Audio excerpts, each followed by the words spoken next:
muito dado legal para a gente conversar. Olha aqui. O tipo de axônio também é determinante para a gente descobrir essa resposta se a resposta regenerativa vai ser boa ou não.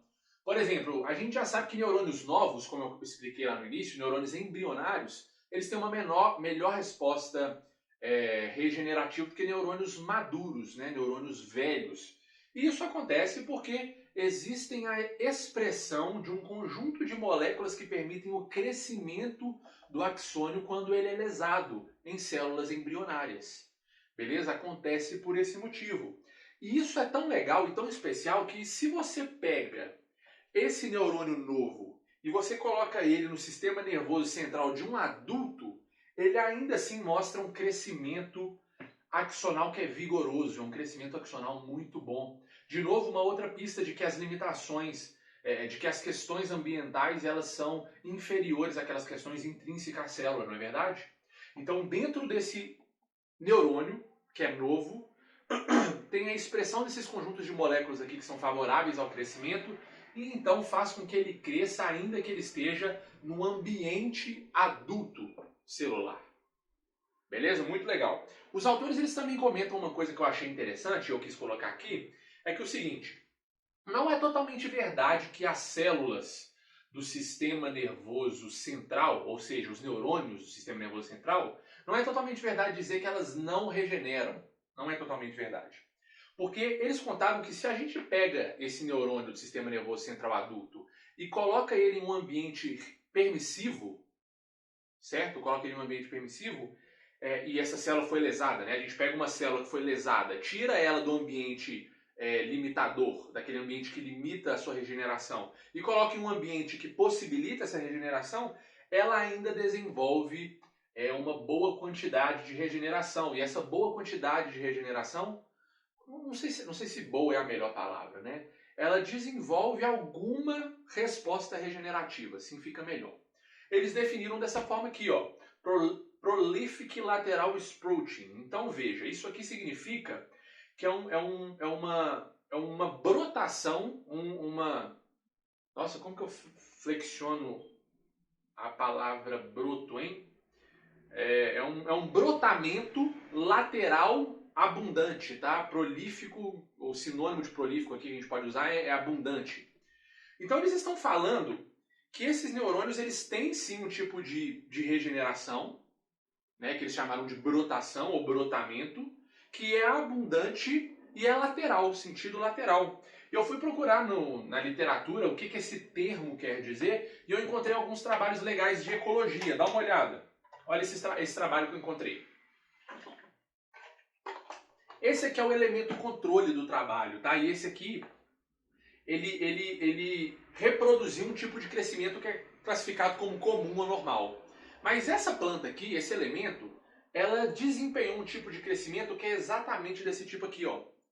Brotação lateral prolífica.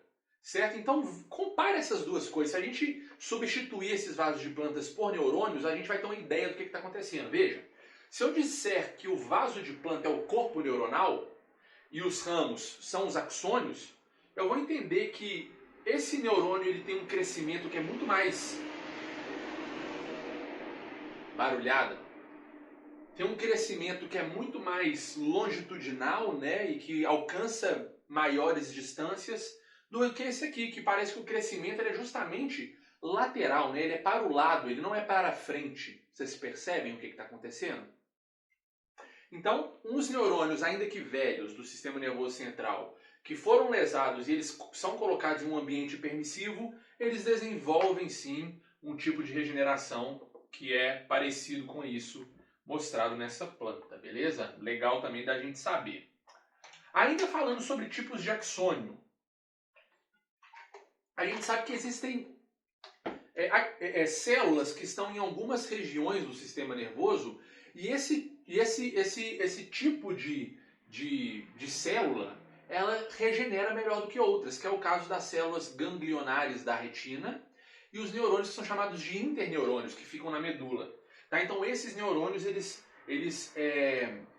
são regeneradores relativamente fortes. tá? Estou tomando cuidado para usar a exata palavra que os autores usaram no trabalho, tá? Eles são regeneradores relativamente fortes quando comparado a outros neurônios, beleza? Legal saber isso também.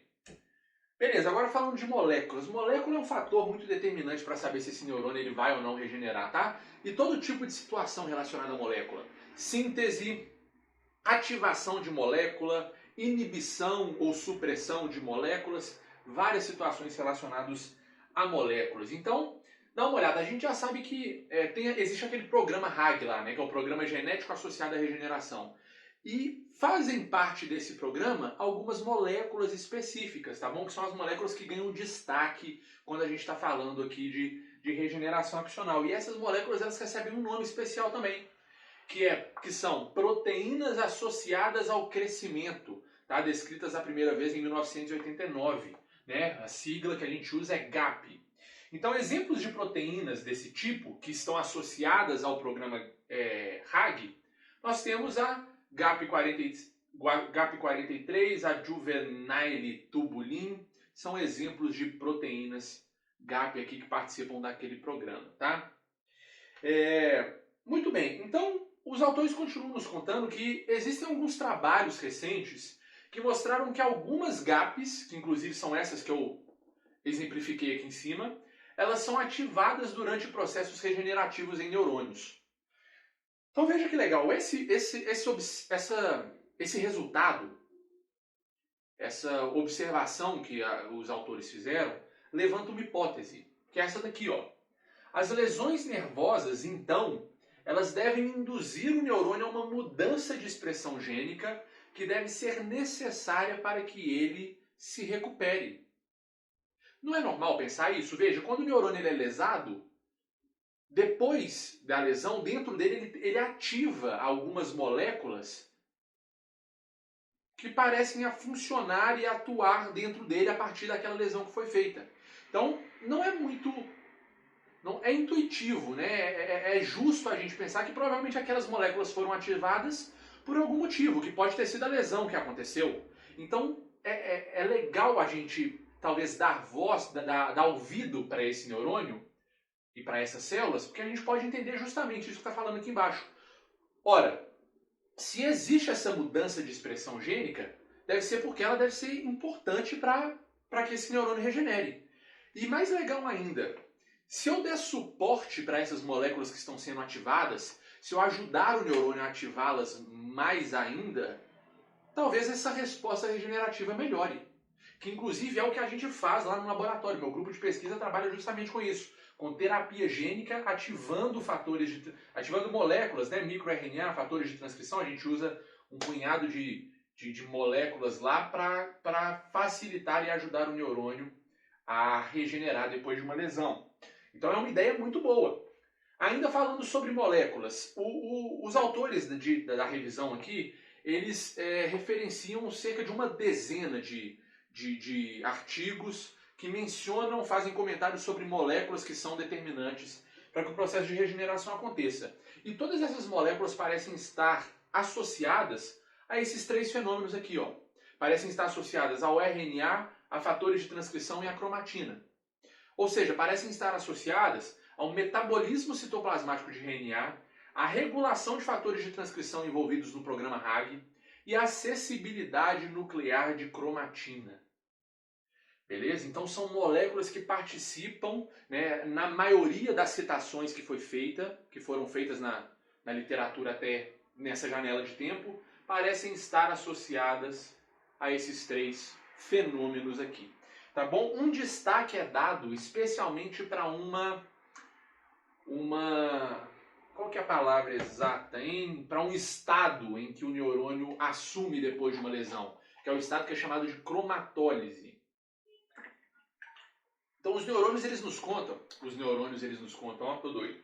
Os autores eles nos contam que depois de uma lesão neuronal, a gente tem uma baixa da síntese proteica dentro do neurônio, beleza?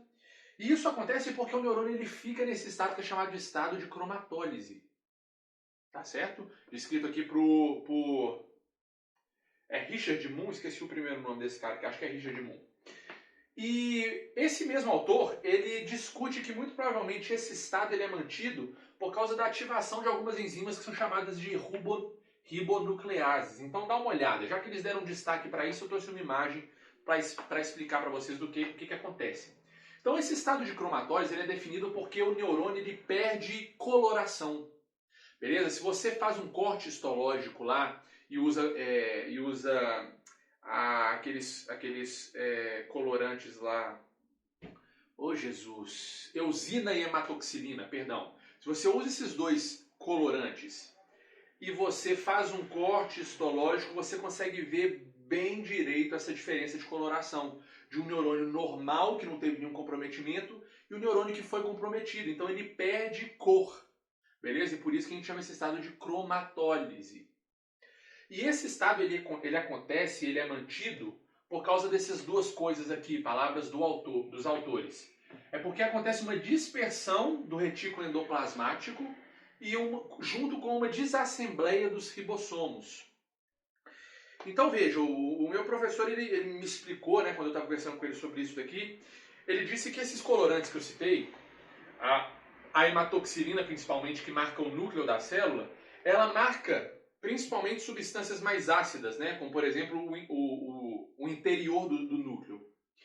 E quando existe um tipo de lesão, os ribossomos eles são destruídos, eles são desacoplados, porque se você lembrar dessa organela, o ribossomo ele tem porções que formam a estrutura completa dele. E esse disassembly aqui é um desmonte ribossômico que acontece.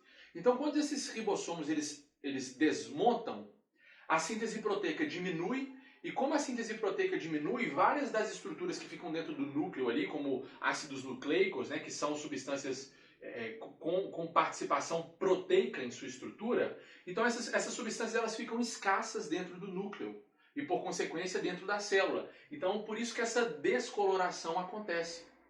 Porque a hematoxilina que estava marcando o núcleo, ela deixa de marcar essas substâncias ácidas porque elas não estão sendo mais sintetizadas pelos ribossomos que foram comprometidos. Deu para entender? É muito mais complexo do que isso, mas é só para vocês terem uma noção, tá bom? Faltando proteína, falta substâncias que seriam marcadas normalmente, então elas deixam de ser marcadas, então o neurônio fica desse tipo aqui, faltando coloração, então ele recebe o nome de, esse estado recebe o nome de estado de cromatólise.